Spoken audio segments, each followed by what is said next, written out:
tassa bhagavato arahato samma sambuddhassa.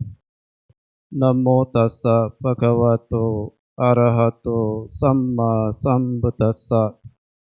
Namo tassa bhagavato arahato samma sambuddhassa. Mako tuang kahapati sapeko kalamakasi. Dukkha kahapati sapekasa kalakiriya. Garahita ca bhagavata sapekasa kalakiriyati. Jangan meninggal dunia dengan penuh kecemasan berumah tangga.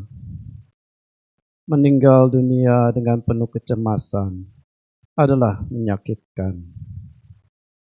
Meninggal dunia dengan penuh kecemasan telah dicela oleh Sang Bhagawa.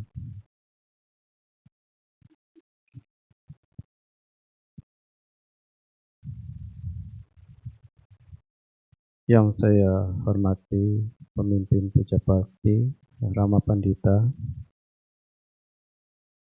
Yang saya hormati segenap pengurus Karakasapa Wihara Buddha Sakyamuni Denpasar.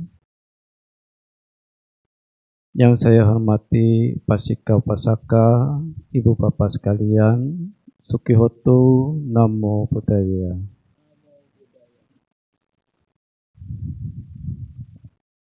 Izin terlebih dahulu untuk Bante dengan ketulusan hati menyatakan bersenang dapat hadir di tengah-tengah kegiatan Puja Bakti Wihara Buddha Sakyamuni bersama dengan Ibu Bapak sekalian, Pasaka Pasika.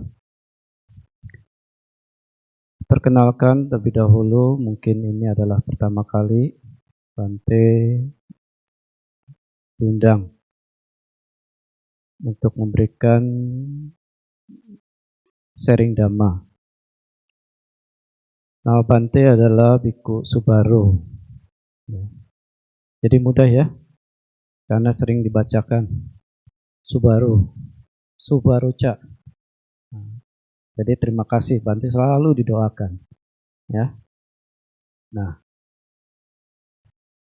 dan juga Bante minta maaf sebelumnya, mungkin pengharapan Ibu Bapak sekalian dengan penyampaian topik hari ini yang berjudul Nasihat-Nasihat Kesembuhan. Tentu mungkin ada beberapa dari Ibu Bapak sekalian membayangkan, oh Bante akan menjabarkan mungkin satu sutta yang berkaitan dengan kesehatan atau apa. Contoh misalnya mungkin Bojjhanga Parita. Atau juga Cina Panjara, atau juga Buddha Manggala Atthagata, atau juga Atanatia Parita, atau juga dan sebagainya, banyak. Karena dalam literatur itu banyak sekali ya, sutta-sutta yang memberikan manfaat-manfaat ya. Tidak hanya beberapa sutta yang terdapat di literatur Tipitaka itu. Ya. Semua sutta memberikan manfaat. Jadi pengharapan Bante, Ibu Bapak sekalian tidak kecewa ya. Nah, tetapi dengan nanti menyimak apa topik dari nasihat-nasihat kesembuhan ini, mungkin nanti Bapak Ibu sekalian akan memperoleh kesimpulannya sendiri. Memang Parita Gata yang tadi disebutkan memang memiliki satu kedahsyatan, kemujarapan, kesaktian, keampuhan, tapi Bante sendiri tidak tahu bagaimana prosesnya. Ibu Bapak sekalian ada yang tahu prosesnya? Ada yang tahu? Tidak ada yang tahu ya. Tapi kalau dibacakan itu senang nggak? Senang ya, apalagi lagi sakit ya. Senang.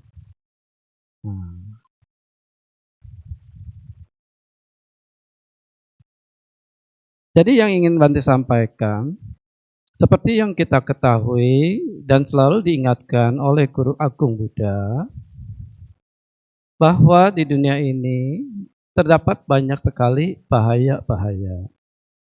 Ya. Dan Guru Agung Sang Buddha menyatakan ada 4 bahaya. 1 bahaya kelahiran. Ya. 2 bahaya ketuaan, usia tua. 3 bahaya penyakit. Dan 4 bahaya kematian itu sendiri. Cattarimani pikawe bayani katamani cattari. Jati bayang, jara bayang, diadi bayang, marana bayang. Ima niko pikawe cattari bayaniti. Nah, inilah 4 bahaya. Kenapa Bante sebut kelahiran itu bahaya? Ibu bapak sekalian, kalau kita boleh memilih saat ini kelahiran, mungkin kita ingin lahir menjadi anak orang kaya. Menjadi mungkin putra mahkota dari suatu kerajaan. Atau mungkin juga menjadi pemimpin yang termasyhur. Tetapi kelahiran kita, kita lihat ya dalam beragam, ada berbagai macam. Ada yang lahir di keluarga yang memang mampu, mapan, ada yang kurang mapan. Ada lahir yang dengan kondisi fisik yang normal, ada kondisi fisik yang tidak normal. Kalau memang boleh diminta, minta yang mana? Pasti semua setuju ya. Pasti milihnya yang baik-baik. Tetapi bahaya kelahiran ini tidak bisa kita minta. Dan begitu lahir, kita harus menjalani proses itu. Nah, inilah satu bahaya dari kelahiran. Ya.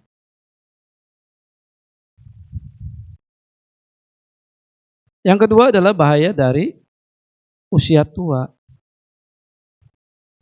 Walaupun kita sehat walafiat, tapi begitu kita lahir, kita tumbuh berkembang, hari demi hari, minggu demi minggu, bulan demi bulan, tahun demi tahun, yang tidak bisa kita hindari adalah usia tua. Begitu usia tua, Bante tanya ya pada ibu-ibu, bapak-bapak yang sudah tua. Kalau dulu mungkin melihat satu kali yang mungkin jaraknya 1 meter, lompat ya.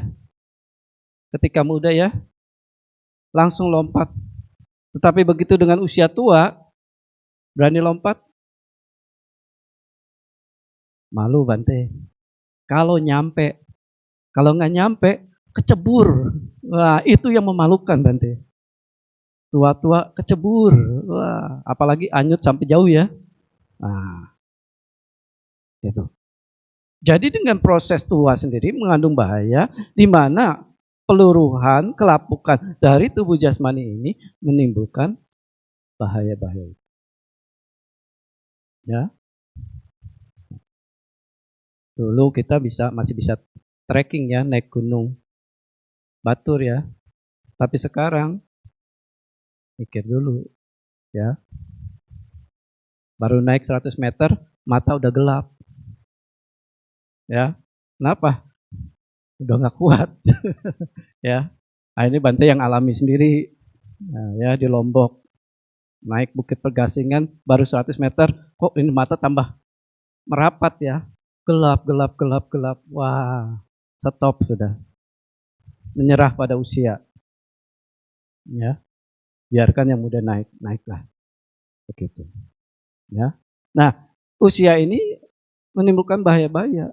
Nah, kalau ibu bapak sekalian bernostalgia tentang hal ini, wah banyak, bahkan menimbulkan tertawa ya, tertawa dalam diri kita ya. Nah, kalau nyebrang juga kita anak muda, nah, biarin kendaraan ini lalu lintas padat, nah kita masih bisa selap-selip. Tapi orang tua yang sudah tertatih-tatih bisa menimbulkan khawatir. Nah, inilah bahaya usia tua ya. Yang ketiga adalah bahaya penyakit.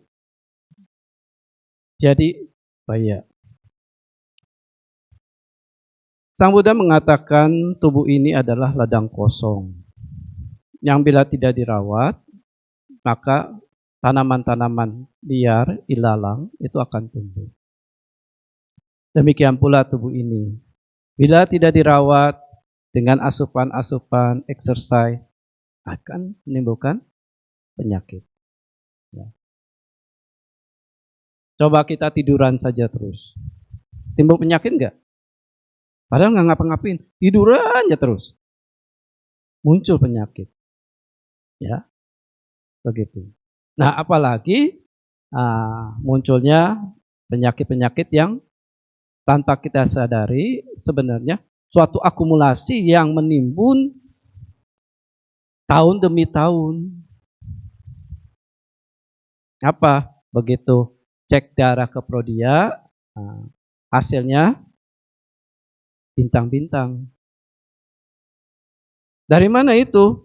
Nah, itu adalah bentukan akumulasi yang sangat tanpa kita perhatikan dari asupan-asupan yang kita makan.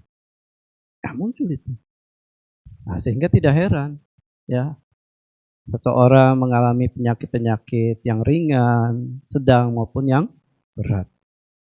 Ya, begitu. Nah, inilah bahaya dari penyakit. Bila ladang tubuh ini tidak kita jaga. Ya. Dan yang keempat adalah marana bahaya. Bahaya kematian. Kalau pulangnya dengan pikiran yang tenang, tapi kalau pikirannya yang buruk, bisa tidak? Bisa ya. Kita mungkin mengatakan kita orang baik-baik, tapi ketika meninggal dikelubungi oleh keluarga-keluarga dan mereka berceloteh, warisan papa di mana ya? Nah, yang ini buat saya. Tidak bisa, itu buat aku. Kamu yang satunya lagi. Nah, walaupun kita dalam keadaan mungkin lemah kesadaran, ya, tapi mendengar hal-hal itu, yang walaupun kita mungkin giat melakukan kebajikan-kebajikan, bila orang-orang terdekat kita melakukan hal itu, muncul apa?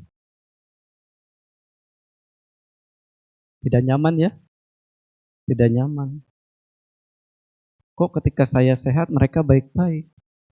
Ketika saya mau menjelang kematian, menimbulkan hal-hal yang tidak menyenangkan. Ya. Nah, jadi bahaya kematian ini pun inilah yang tidak kita bisa prediksikan. Apakah yang mampu kita lakukan? Ya. Ibu bapak sekalian, kadang-kalanya kita mengalami penyakit sakit, ya, yang menyebabkan perasaan kita menyakitkan, mengiris, mengerikan, melemahkan vitalitas kita. Kalau orang sakit lemas ya, nggak ada daya semangat, maunya apa? Diperhatikan. Nggak diperhatikan, jengkel nggak? Nah, ya, melemahkan vitalitas. Alih-alih dari hal itu, penyakit ini pun menimbulkan apa? Kecemasan, ketakutan, khawatir, dan pikiran yang berhambur. Dwe me bikawe roga, kata me dwe. Haiko carogo, cetasiko carogo. Nah, ada dua jenis penyakit. Satu penyakit jasmani, satu penyakit hati.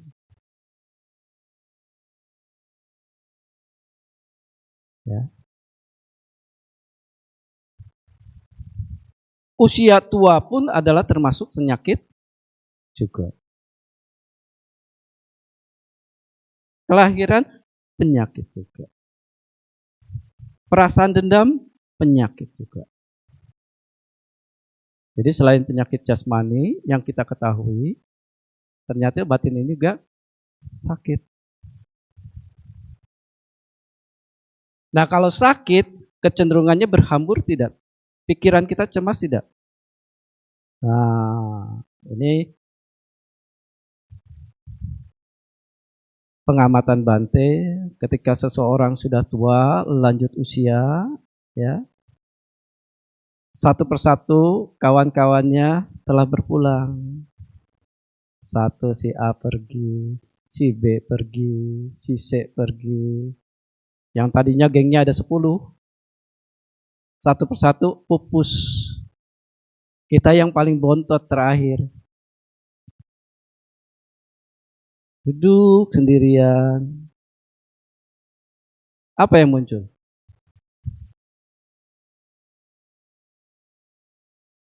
Nah, cenderung biasanya kapan dipanggil pulang, kapan dipanggil pulang. Apalagi anak, cucu tidak datang menjenguk. Gitu ya. Aduh, ini kaki udah nggak bisa diatur, kesel, kapan ganti yang baru? Kapan ganti barunya? Nah, jadi hal inilah, penyakit-penyakit ini menimbulkan kecemasan, ketakutan, khawatir. Dan pikirannya berhambur. Ya tadi, kapan pulang, kapan pulang. Mungkin bacain Parita sama Bante pulang mungkin. Salah ya. Gitu. Nah, jangankan kita melihat orang lain, melihat diri kita sehingga hal seperti itu pun cemas tidak. Selain usia tua, terus kita kena penyakit. Nah, kalau kita tidak terpelajar, tidak pandai, ya akan guncang, akan goyah. Ya. Tidak hanya Bapak Ibu sekalian, para biku pun memungkinkan untuk goncang. Ya. Dalam kesendirian, tiba-tiba sakit, obat susah didapat. Ya. Walaupun ada kapia, tapi tidak memahami kondisinya ketika sakit. Muncul emosi. Nah, itu bisa terguncang juga. Ya. Terguncang juga.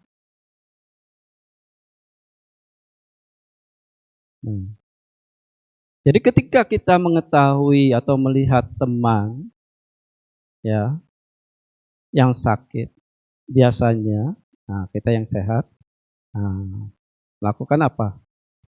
Melakukan istilahnya penghiburan atau penguatan ya. Romonya diundang baca Parita.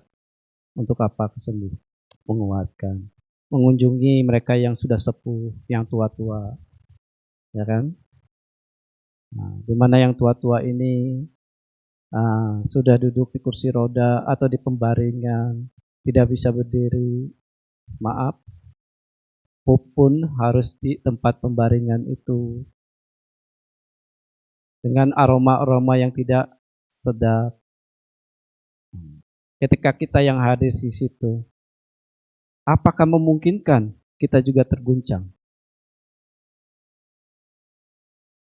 Terguncang ya? Nah, jadi dilema yang kadang muncul ketika kita memberikan penghiburan, penguatan, kalau kita tidak pandai akan terguncang. Sering membayangkan apa? Kalau diri kita seperti itu, terguncang, ya, gitu. Nah ini bisa terjadi, ya, terjadi. Ya. Apalagi terguncangnya, memang bila kita tidak memiliki hal-hal yang bacik, ya. Ketika kita mengetahui cenderung pada diri kita sendiri, ketika kita mengalami hal itu, mampu nggak kita tidak terguncang? Ya. Nah, oleh sebab itulah, ya, dalam Dhammapada kisah-kisah itu banyak menceritakan. Contoh, Cunda Sukarika, Cunda penjagal babi, yang dimana kehidupannya tidak melakukan hal-hal yang bermanfaat. Ketika akan meninggal jatuh sakit, apa yang muncul? Ketakutan muncul. Ya, mengeluarkan suara-suara yang tidak sesuai, ya, melakukan perilaku-perilaku yang tidak sesuai, berteriak-teriak, yang pada akhirnya menghantar beliau jatuh ke alam-alam yang tidak menyenangkan. Tapi ada contoh lagi, ya. Kalau tadi ayat 15, ayat 16, nah, ada seorang upasaka yang terampil dalam berbuat baik. Ya. Ketika jatuh sakit, meminta penguatan, penghiburan dari Biku Sangga. Lalu datanglah Biku Sangga membacakan parita. Ya. Ketika membacakan parita, akibat buah-buah kebajikan ini muncul. Dalam Dhammapada kata itu dikatakan 6 kereta surgawi tertampak semua. Tapi pengulangan parita sedang diucapkan oleh Biku Sangga. Tidak mengurangi menghormati rasa hormat terhadap pengucaran sasana itu. Dia mengatakan berhenti. Karena biku itu tidak memahami hal itu, ya mungkin sama seperti kita, ya, orang awam. Ya, dia ngaco nih pikirannya. Atau keluarganya, wah, dia ngaco ini. Jangan-jangan jatuh ke alam yang tidak baik. Ya. Tetapi hal itu setelah dikonfirmasi pada Buddha, Upasaka Dhammika ini mengucapkan berhenti karena itu tadi kereta ini. Setelah biku itu pergi, Upasaka Dhammika pun meminta keluarga untuk melemparkan rangkaian bunga ke salah satu kereta yang dia pilih. Ya.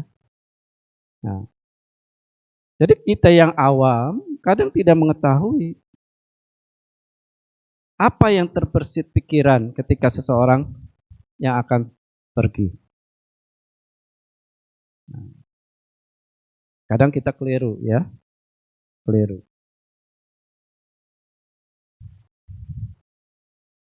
Kadang juga kita keliru mendengarkan ucapan itu seolah adalah hal yang mungkin menghantar ke arah yang baik, tetapi tidak membuktikan lahir di alam yang baik. Kisah berikutnya apa? Biku Dewadatta. Ketika meninggal, dia mengucapkan apa? Ibu bapak sekalian. Utang saranang gacami, damang saranang gacami, sanggang saranang gacami. Lahir di mana? Tetap di Awici. Ya. Kalau kita yang awam mungkin, wah ucapannya baik, pasti lahir di alam surga, ya. Tetapi berbeda kenyataan. Lain lagi syair berikutnya. Putri bungsu dari hartawan Anatapindika Sumana Dewi. Ketika akan menjelang meninggal, memanggil ayahnya dan menyebut ayahnya itu dengan Kanitha Batika, adik laki-laki. Nah, ayahnya yang Sotapana aja salah persepsi. Anaknya ini pikirannya kacau karena menyebut ayah dengan adik laki-laki. Nah, setelah dikonfirmasikan, apa yang terjadi pada Buddha? Buddha menyatakan pernyataan itu benar. Beliau mengucapkan adik kepada Anda karena Anda baru mencapai tingkatan Sotapana. Sedangkan putri Anda, Sumana Dewi, Sakada Gami. Lahir di mana? Surga ya. Nah, tapi kita yang mendengar, oh ini ocehan-ocehannya kok kacau, ya. Nah, kadang kalau kita yang mengamati mungkin Romo Pandita, ibu-ibu FIB yang mengunjungi orang-orang sakit, nah kadang ada cerita-cerita aneh-aneh ya. Nah, dia melihat siapa datang, segala apa. Nah, kalau kita, wah jangan-jangan kacau nih pikirannya. Nah, kita tahu. Jadi kita tidak tahu ya apa yang terjadi. Oleh sebab itu, ya tadi Bante katakan di awal, walaupun kita mengenal kedahsyatan parita, gata dan lainnya, tapi bagaimana proses itu terjadi, jangan sekali-kali berspekulasi. Ya. Karena momen seseorang akan meninggal atau apapun itu sulit. Tapi kita yang kadang belum sampai meninggal pun ketika sakit ketuaan sudah cemas belum? Sudah cemas ya tadi ya. Si A sudah pulang, si B sudah pulang, si C sudah pulang. Ya. Kapan dipanggil? Kapan dipanggil? Cemas. Dan penyakit yang lain lagi. Ketika ada kemarahan dan sebagainya, muncul cemas. Ya. Nah, oleh sebab itulah kita harus apa? Berupaya menguatkan diri kita juga. Jangan memberikan sisi penghiburan pada orang lain saja. Ya, memang ketika datang ke rumah sakit, ke rumah duka, apa yang harus lakukan juga selain penghiburan, penguatan kepada mereka terhadap diri kita juga harus dilakukan. Agar apa? Batin ini tidak goncang. Ya, tidak goncang. Kebajikan-kebajikan kita ini bisa berdiam pada pemikiran saat itu. Itu bagaimana? Ini penting. Ya. Nah, bila juga kita sebagai orang yang memang memiliki kasih, memberikan penghiburan, penguatan ya, kita harus menempatkan diri. Harus memberikan semangat, memberikan pengertian, memberikan perhatian dalam kasih sayang kepada yang si sakit ini. Dengan berlaku sebagai apa? Menempatkan diri sebagai apa? Sebagai teman, kawan atau sahabat. Siapapun. Jadikan sebagai teman, kawan, sahabat. Jadikan sosok kita sebagai pendengar yang setia. Kadang kalau orang yang sakit ngoceh terus ya, ngeluh macam-macam ya, dengerinnya bosen nggak? Bosen. Apalagi keluarga ya. Aduh ngeluh lagi dia, ngeluh lagi. Kesel. Nah, bagaimana? Jadi pendengar yang setia. Apa ini? Sambil nanti kita apa? Kita pun berperan sebagai penghibur yang handal. Menghibur dia dengan memunculkan momen-momen yang sangat berkesan yang baik yang pernah dia alami. Bangkitkan. Dan kalau bisa menjadi guru yang terbaik. Menjelaskan hakiki dari kehidupan ini dengan baik. Agar dia teguh tegak. Jangan kita menjadi pemuja kematian. Nah, biasanya kalau batin kita goyah, terguncang, nah baca parita pun mikirnya, semoga ya, titik ya. Romonya diundang, bantunya diundang, semoga apalagi sudah sakit parah ya. Bukan tujuan itu. Rama Pandita, Biku, Ibu Bapak sekalian, ketika diundang ke siapapun yang mengalami sakit berat, hindari pemikiran yang tersesatkan. Yang orang bilang mercy killing, membunuh dengan cinta kasih. Kesian daripada dia menderita, Bante. Lebih baik dia terlahir di alam yang berbahagia. Sabe sata bawantu sukitata. Gitu ya. Itu jadi alat pembunuh yang paling sangat kejam. Apa? Tidak mendatangkan pemikiran pada orang tersebut teguh tegak pada hal-hal yang baik. Yang memunculkan apa? Malah, waduh, kok saya disuruh pulang ya? Terus cepat-cepat pulang. Wah, dia nggak sayang lagi. Ya udah. Itu. Nah, jadi harus menghindari. Nah, itulah dilema yang muncul. Ya, yang dimana orang tidak terpelajar itu akan goyah. Nah, jadi kita harus pandai. Pandainya apa? Menempatkan diri kita menjadi dia sebagai teman, sahabat dia, kawan dia, sebagai pendengar yang baik. Apapun yang dia omongkan, dia ceritakan, melihat apa, dengarkan dengan baik. Kemudian jadi penghibur yang handal, mengingatkan momen-momen, ingatan-ingatan yang berkesan yang baik-baik. Bangkitkan. Dan terakhir, jadilah guru yang pandai.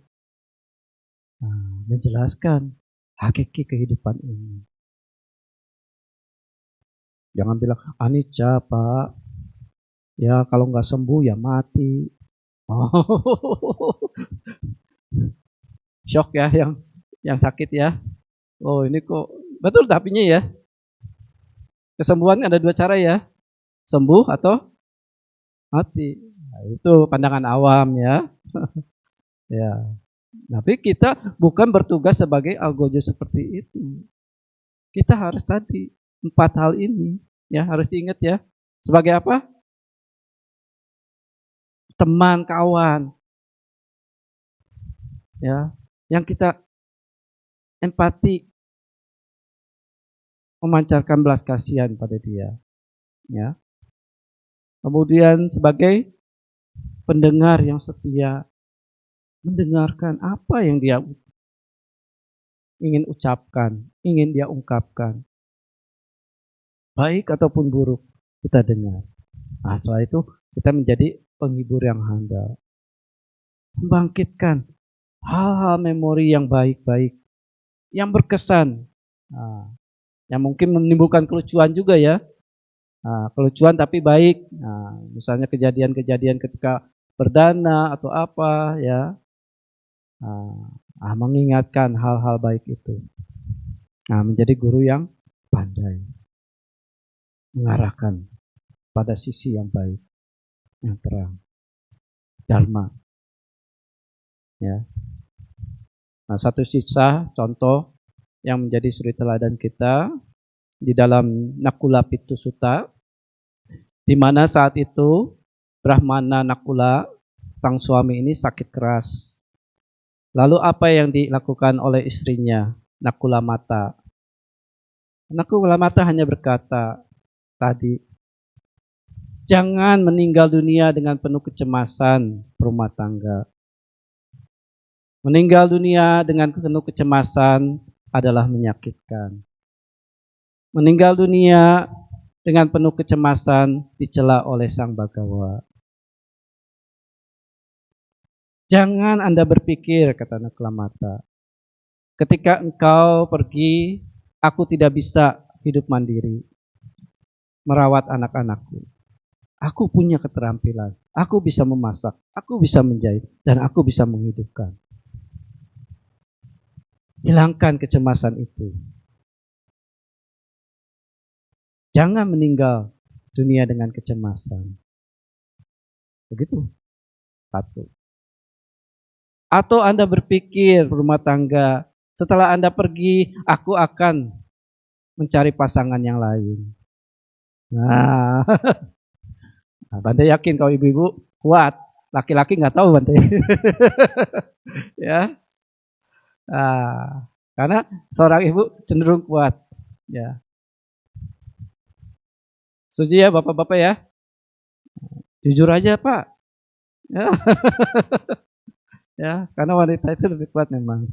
Ya, nah, Nakulamata menasihatkan itu. Jangan berpikir itu. Aku akan, karena kita udah hidup selibat 16 tahun sejak mengenal Dhamma Sang Tathagata. Sama-sama menjalankan Brahmacharya. Hilangkan pikiran hal itu. Jangan cemas. Ketiga, jangan kau berpikir pula setelah engkau meninggal, aku akan meninggalkan Sang Tathagata dan Sangha. Karena aku akan tetap menyokong Sang Buddha dan Tathagata. Karena Nakulamata ini ya sudah suci. Ya. Sudah suci. Sudah tingkatan anagami. Ya. Jangan engkau berpikir pula bahwa setelah engkau meninggal aku tidak memiliki perilaku moral yang tidak baik. Karena hal ini, bila orang mengatakan demikian, Sang Tathagata akan mendukungku. Karena beliau mengetahui bagaimana perilaku moral diriku ini. Karena beliau adalah siswa Arya ya. Nah mungkin moralitas itu akan diruntuhkan lagi. Bahkan Sotapanna pun tidak akan runtuh dalam moralitas. Ya. Rumah tangga, jangan engkau berpikir cemas. Aku tidak bisa menenangkan pikiranku pada keteguhan internal. Artinya menjaga pikiran yang dikuasai oleh loba dosa moha, pengotor-pengotor batin. Tidak. Saya akan berdiam pada pemikiran-pemikiran nilai-nilai luhur. Apa? Sada, meta, hiri, otapa, dan sebagainya. Akan berdiam di situ dalam pemikiran itu selama kehidupan saya. Tidak akan berpikir pada yang mengarah pengotor-pengotor batin. Walaupun beliau saat itu masih tingkat anagami. Belum arahat ya. Nah, ada kemungkinan masih punya pengotoran batin enggak? Masih. Jadi jangan khawatir. Walaupun masih punya pengotoran batin, tidak akan nanti saya berdiam tegak di hal-hal yang buruk itu. Bahkan saya akan menenangkan pikiran saya pada keteguhan internal yang kusala, yang baik-baik. Hilangkanlah kecemasan ini.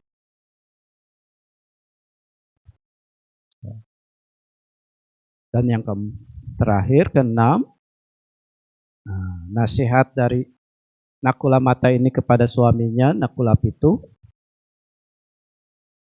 Aku akan menegakkan pijakan kaki, pijakan yang kokoh, dan jaminan dalam Dhamma Winaya. Yaitu apa? Menembus 4 kebenaran Arya dengan sempurna. Ini di mana sosok Nakulamata ini ketika menghadapi suaminya yang sedang sakit keras itu, dia berperan sebagai teman, kawan, pendengar yang baik, ya, penghibur yang handal, dan guru yang terbaik. Jadi beliau dengan memberikan belas kasih, mendorong kebaikan-kebaikan, menasehati dan mengajarkan dhamma. Dan saat itu setelah selesai, Nakula itu pun sembuh. Kenapa? Dihantarkan pikiran-pikiran yang sakit ini pada hal-hal yang bersifat kusala. Baik. Bukan pada hal-hal yang menimbulkan kecemasan.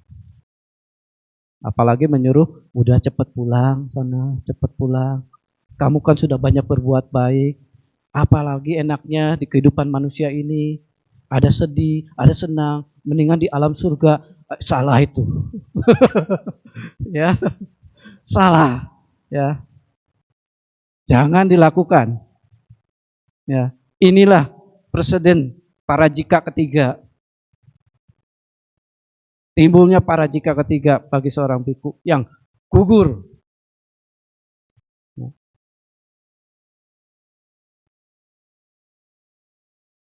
Walaupun kita membacakan parita-parita kesembuhan, semujizat apa parita itu tidak tahu prosesnya.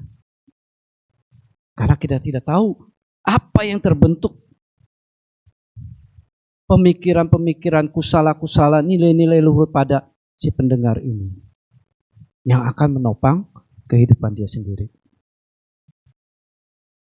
Nah, jadi kita jangan sebagai algojo ya. Ya? Nah, itu. Nah, inilah nasihat-nasihat yang ingin Santi sampaikan. Bukan nasihat-nasihat, oh ini Pak Bojangga begini-begini ceritanya begini. Ya, memang hal itu tertera dalam teks. Tapi bagaimana prosesnya itu? Tanda tanya besar. Mungkin hanya Buddha yang mengetahui. Ya. Kita jangan terus nanti, oh ini cocoknya parita ini nih dia pulangnya. Oh cocoknya dengan paket ini nih dia pulangnya. Jangan. Ya. Nah, nanti jual paket. Ya. Hati-hati. Hati-hati. Ya. Nah, jadi kesimpulannya kita yang sebagai orang yang baik itu dalam diri kita sendiri maupun menghadapi orang lain, berupayalah untuk melenyapkan kecemasan-kecemasan. Kalau teman kita sakit, kita berikan hal-hal yang tidak menimbulkan kecemasan. Misalnya apa? Bu, beruntung dokternya tepat. Obatnya pun bagus. Ini rumah sakit bagus loh, terkenal. Tenang saja, pasti sembuh. Yang penting, ikuti nasihat-nasihat dokter ataupun suster. Katakan, untuk apa? Menghilangkan kecemasan-kecemasan. Kemudian membangkitkan semangatnya. Mengingatkan hal-hal yang baik. Ingat bahwa kita punya kebajikan. Yakinlah kalau kebajikan kita ini memungkinkan kita akan mendapatkan kondisi-kondisi yang baik. Ya, gitu. Kemudian mengokohkan pada keyakinan. Kalau umat Buddha kokohkan keyakinan kepada Buddha, Dhamma, dan Sangha. Kalau umat lain bagaimana? Kokohkan pada keyakinan dia. Jangan kita merubah. Karena bahaya. Kita jadi mesin juga. Ya. Kokohkan. Apa salahnya? Satu kan? Ya mungkin kita berpikir ini belum terbaik. Tapi bagi dia terbaik. Bangkitkan itu. Dan ada sisi yang lebih bermanfaat lagi adalah momen berikutnya.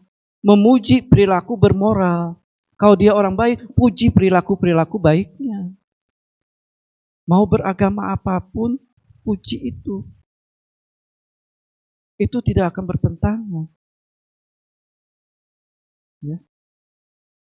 Memuji perilaku-perilaku bermoralnya. Anda orang baik, Anda seorang dermawan, dan sebagainya. Anda adalah pelatih, latihan-latihan yang terbaik. Itu dibangkitkan, dipuji perilaku-perilaku itu.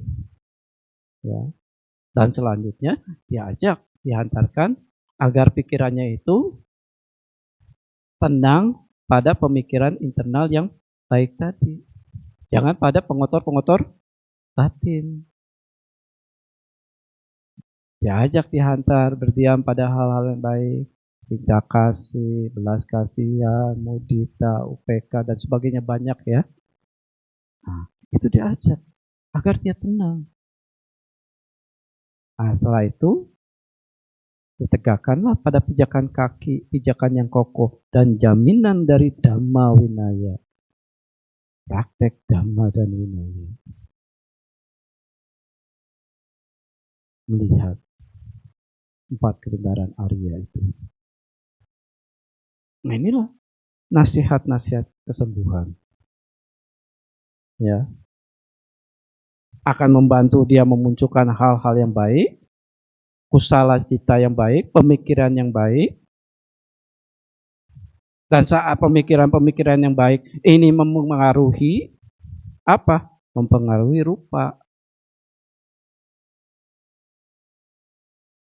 Ibu bapak sekalian belajar Abhidhamma ya? Ada kan yang disebut hadaya watu? Ya.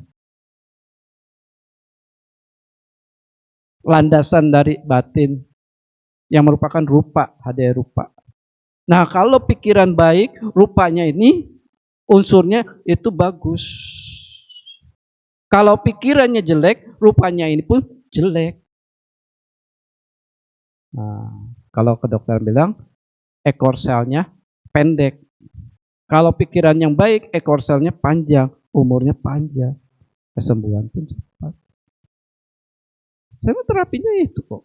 Ibu bapak sekalian bisa memelihara kesehatan itu. Bila apa? Memunculkan pemikiran-pemikiran baik terus menerus. Pengen awet muda ibu-ibu? Nah, munculkan pemikiran-pemikiran baik. Nyata kok. Begitu kita happy, senang, coba lihat cermin. Cantik enggak? Cantik enggak? Tapi kalau lagi marah, cemberut, lihat cermin, cantik enggak? Ah, itu aja. Kenapa? Itulah rupa pikiran bantu. Bagaimana kita mengolah pelatihan-pelatihan ini sesungguhnya? Ya. Jadi kalau mau sehat, berpikir baik terus menerus. Nah, udah berapa menit? Jangan-jangan ibu-ibu pada sakit nih. Kapan Bante selesai? Cemas. Ya. Ya. Jadi inilah yang dimaksud nasihat-nasihat kesembuhan. Ya. Bagaimana kita manage diri kita sendiri, bagaimana juga kita memanage orang lain yang mengalami bahaya-bahaya tadi. Bahaya kelahiran, bahaya usia tua, bahaya penyakit, dan bahaya kematian. Ya. Jangan jadi pemuji apa? Kematian. Ya. Jangan memuji sekali-kali. Ya. Tapi kuatkan pasien itu pada hal-hal yang baik. Kemudian kokohkan juga pemikiran kita pada dharma. Baik pada diri sendiri maupun pada sisi pesakit itu. Nah, inilah yang ingin Bante sampaikan. Semoga hal yang Bante sampaikan ini Ibu Bapak sekalian dapat memperoleh manfaat-manfaat dan semoga kita berkembang maju dalam praktik Buddha Sasana. Sampai sata bhavantu sukhitata. Semoga semua satwa hidup berbahagia.